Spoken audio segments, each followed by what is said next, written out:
We two are from MIB B, second MIB B, and I'm Suwetha. And I'm Varsini. Mom, first of all, we're very grateful and honored to get many insights from you actually. So we have prepared some questions to get an in-depth knowledge and in-depth information from you actually. Let's see how we go, because Okay. I think you've got some very deep questions. Yes, ma'am. Ma'am, you have inspired so many to get out beyond their comfort zone. So, what was the moment that pushed you beyond yourself and shaped your leadership journey? Oh, I think there's been so many moments. There's two that come to mind that I'll share. So first of all was growing up with a dad who made me do adventurous things. You know, jumping off things. He'd say, jump and I'll catch you, or jumping into the water, or swinging on a rope into the water. So there was the physical risk taking.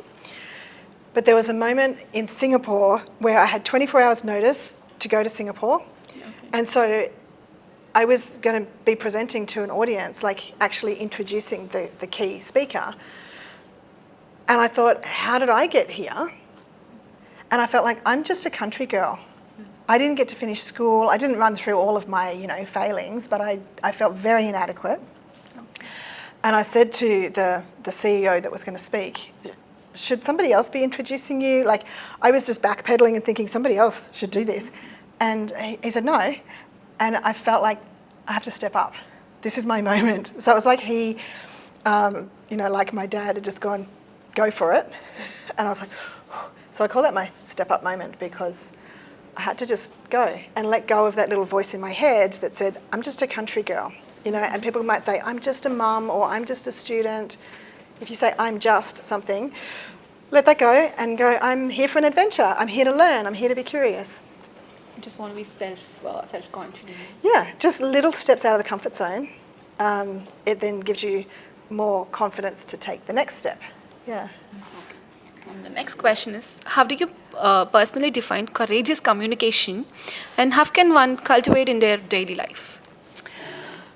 I think of courageous conversations as those moments where you think something, you want to say it, and you might check in with yourself, like, is it important? And is it helpful? And nobody else is saying it, so I guess I have to say it. So a lot of times my heart's been pounding, but I think, and it's often been on behalf of somebody, like at a birthday party, and then the parents say, who would like to say something about the guest of honour? And everyone just stands there because everyone's shy to speak in public. And my heart would be pounding. I think, well, someone has to say something, not because I want to get up in front of the audience, but because I want this person to feel special. And nobody else is saying anything, so I have to go. So it's, those moments that scare us, but it's important, so we do it anyway. Yeah. The first thing, we just want to stand for ourselves. Yeah. Ma'am, as someone who listens deeply, what's a moment when someone's story changed your perspective completely? I think it was in Germany. I was deliberately putting myself out of my comfort zone by going there, because in Asia, people want to talk to me because they want to practice their English. I'd gotten quite comfortable with going different places across Asia.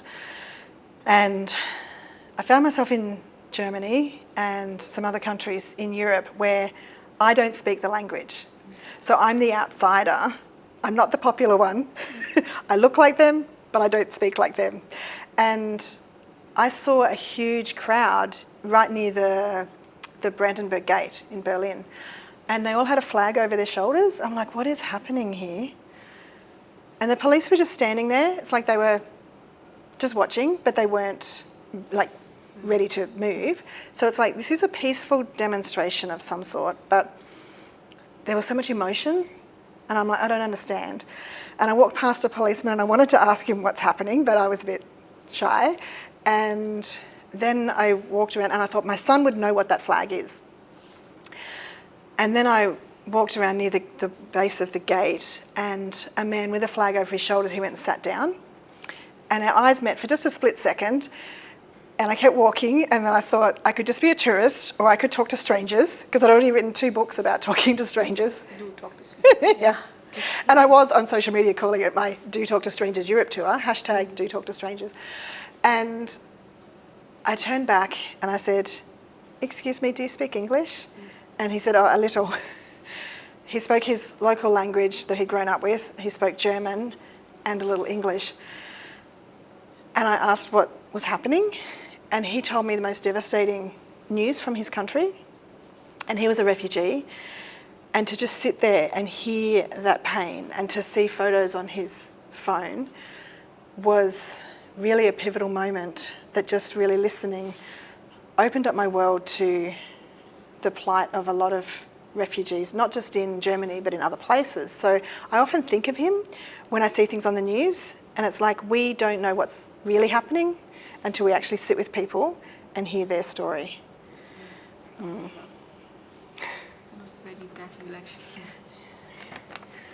Ma'am, if self-awareness is the foundation of leadership, what's a daily practice you'd recommend to enhance it? Can I share 2? Yes. One's breathing. Like, actually, of course we're breathing all the time, but we take that for granted and we often do it shallow. And especially if we're feeling nervous or rushed, we're just like shallow breathing. And sometimes you hear it and you're like, I need to slow down. But to really consciously, deeply breathe, it relaxes us and it helps clear our mind of all the distractions around us. And the other thing is writing. So actual pen and paper, writing thoughts. And so, yeah, sometimes I will check in on writing prompts that I've written myself.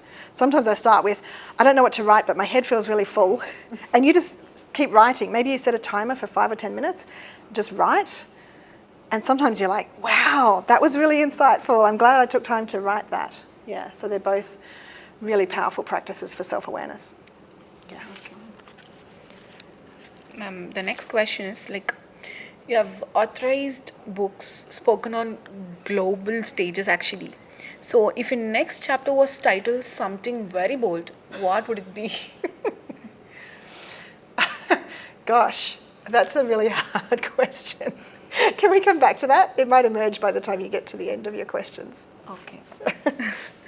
The next question is, what advice would you give to a 22-year-old who wants to build a career on kindness, leadership and connection, but feels the world rewards only competition and speed? Well, that's very relatable. And I said to a friend he'd come out of 25 years in the army. He was in a significant leadership role.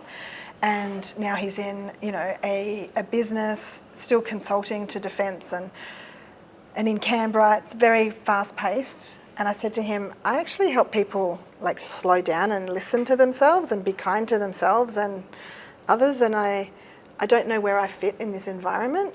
And he said, but we need that. And so I think that whatever it is that you feel compelled to do, even if it doesn't make sense to other people, you just stay true to yourself and keep expressing what matters to you. And I think even if people are busy, they go, oh, there's something to what you're saying. I think I need that. Yeah. So I think it's just saying yes to opportunities and again, writing helps you to keep clarifying, and you share things. And like now you can share things online that people can read all over the world and say, oh, I really appreciate that insight. And you go, oh, okay, great, because nobody else here appreciated it, but I know that I'm not alone in thinking these thoughts. Yeah. And of course, the brain recognises and notices, pays attention to all the negative. And so that's why the media gives you so much of that, because they want your eyeballs on their platform. But the kindness really matters, the empathy, the compassion, the thoughtfulness, all the people skills, that matters so much. So it's like people are paying attention to that, but it's in the background. They're not putting it all over social media. They're just getting on with the job. They're just getting on with being kind. Yes, Mom. Actually, in this fast-moving generation, only the kindness is very important than any other. I just want to give, solving problem is the next thing, but giving hands, giving support to people is very important. I personally believe that. Yes, and do you know when you are kind to somebody, you make a connection, it sparks happiness, which sparks clarity, so you're in a better headspace for creativity and innovation. So we can't solve problems from a really distressed mindset because our thinking is clouded. So when we cheer each other on, then we have more capacity to think productively and... Exactly, ma'am. Thank you. Ma'am, you often talk about curiosity, the power of curiosity. How do you keep curiosity alive while facing resistance or burnout? I think coming back to self-awareness, because a few years ago it was Christmas time and I sat on the edge of the bed and I was putting my shoes on and I just felt, oh, I think I'm a bit burned out. I don't have any energy to talk to anyone. I don't want to touch my phone. Like, I really don't want to touch it. And so I think we need to be curious and not judge, not be hard on myself and go, wow, I haven't been looking after myself, but to go, oh, that's interesting. How long have I been feeling like this?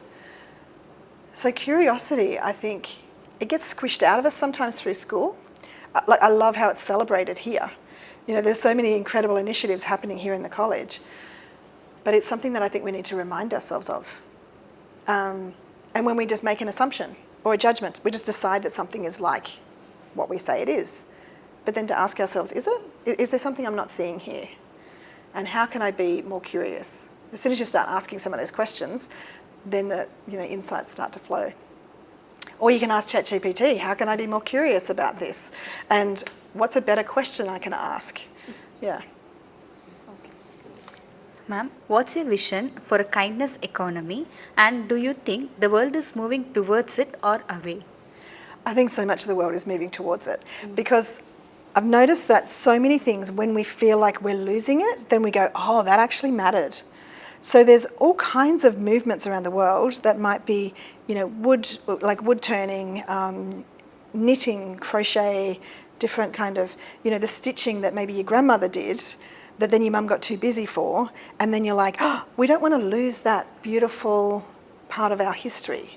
And so we start paying attention to it. And so while some people might say, the world's really mean, when you look a little bit closer, you go, there is kindness as a response to all of the difficult things that are going on. You see a crisis in the news, you might not see all the people that are behind the scenes rushing to help. Yes, ma'am. That's it, ma'am. Okay, so you asked a question that stopped me in my tracks about the next chapter. Yes. Which is something very bold. I think it's probably about, taking the leap and landing with joy. It's something very sensible.